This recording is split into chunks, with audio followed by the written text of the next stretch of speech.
Hello friends, welcome to my channel happyhomemakerradha. இந்த வீடியோல நாம ஒரு டிஃபரண்டான ஸ்டைல்ல fish fry பார்க்க போறோம்.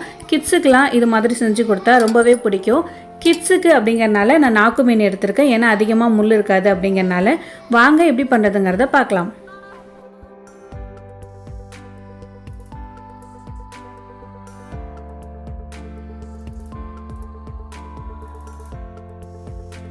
நீங்க எந்த மீன்ல வேணும்னாலும் இதே மாதிரியே பண்ணலாம்.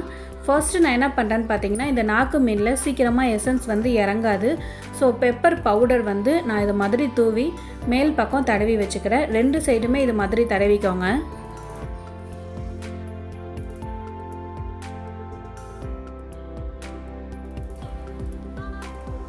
சால்ட்ட கூட அதே மாதிரி வந்து நான் இந்த மாதிரி மேலே தூவி விட்டுறேன். அப்பதான் அங்க கொஞ்சம் டேஸ்ட் வந்து நமக்கு தெரியும் நாக்கு மீன்ல. இதுல பஜ்ஜி கூட போடுவாங்க. ரொம்பவே சூப்பரா இருக்கும். இப்போ இதுக்கு வந்து நம்ம மேரினேட் பண்றதுக்கு ஒரு மிக்ஸ் ரெடி பண்ண போறோம். அது என்னங்கறத பார்க்கலாம்.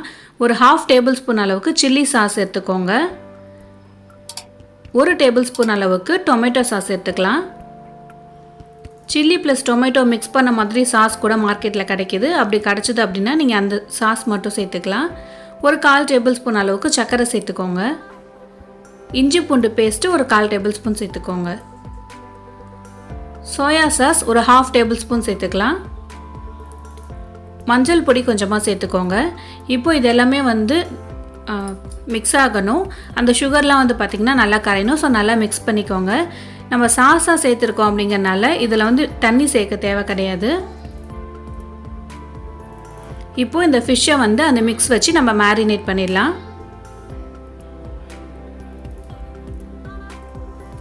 நாக்கு மீனை பொறுத்த வரைக்கும் எசன்ஸ் அவ்வளோ சீக்கிரமா இறங்காது.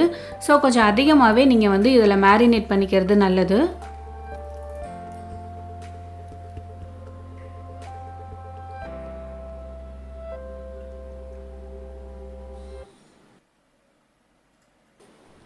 இப்போ நான் இந்த மேரினேட் பண்ணி வச்சிருக்க ஃபிஷ்ஷை ஒரு கிளாஸ் கண்டெய்னர்ல வச்சு ஃப்ரிட்ஜில் வைக்க போறேன்.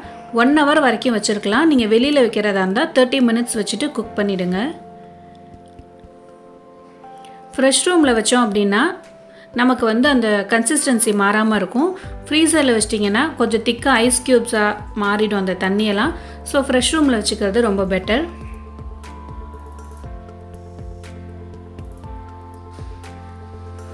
ஒன் hour ஆன பிறகு இப்போ நான் இத குக் பண்ண போறேன்.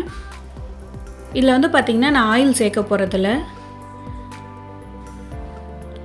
ஜஸ்ட் இது மாதிரி அந்த ட்ரையா இருக்கறத வந்து லைட்டா ஆயில் அப்ளை பண்ணிட்டு மேரினேட் பண்ணி வச்சிருக்க ஃபிஷ்ஷை வந்து அந்த தோசை panல சேர்த்துக்க போறேன்.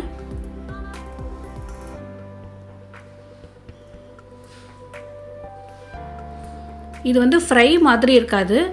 கொஞ்சம் பாயில் பண்ண மாதிரி இருக்கும். and நல்ல டேஸ்டா இருக்கும். குழந்தைகளுக்கு ரொம்ப பிடிக்கும். மீதி இருக்கிற தண்ணியை வந்து நான் இதல சேர்த்துக்கிறேன் அந்த மிக்ஸை. கொஞ்சமா நம்ம தண்ணியும் சேர்த்து க்ளோஸ் பண்ணி வச்சிடணும். ஓபன்ல ஃப்ரை பண்ண கூடாது. லோ ஃப்ளேம்ல வச்சு ரெண்டு பக்கமும் குக் பண்ணி எடுத்தோம் அப்படினா சூப்பரான ஃபிஷ் ஃப்ரை ரெடி ஆகிடும். அவ்வளவுதான். நான் ரெண்டு சைடும் குக் பண்ணி எடுத்துட்டேன். நல்ல சூப்பரா டேஸ்டியான ஃபிஷ் ரெடி ஆயிடுச்சு. என்னோட சேனல்ல வர வீடியோஸ்லாம் உங்களுக்கு பிடிச்சிருக்கு அப்படினா மறக்காம என்னோட சேனல் சப்ஸ்கிரைப் பண்ணிக்கோங்க. பக்கத்துல ஒரு பெல் சிம்பல் இருக்கும். அதையும் கிளிக் பண்ணிக்கோங்க. அப்பதான் நான் எப்பப்போ வீடியோஸ் போட்டாலும் உங்களுக்கு நோட்டிஃபிகேஷன்ல வரும். நன்றி.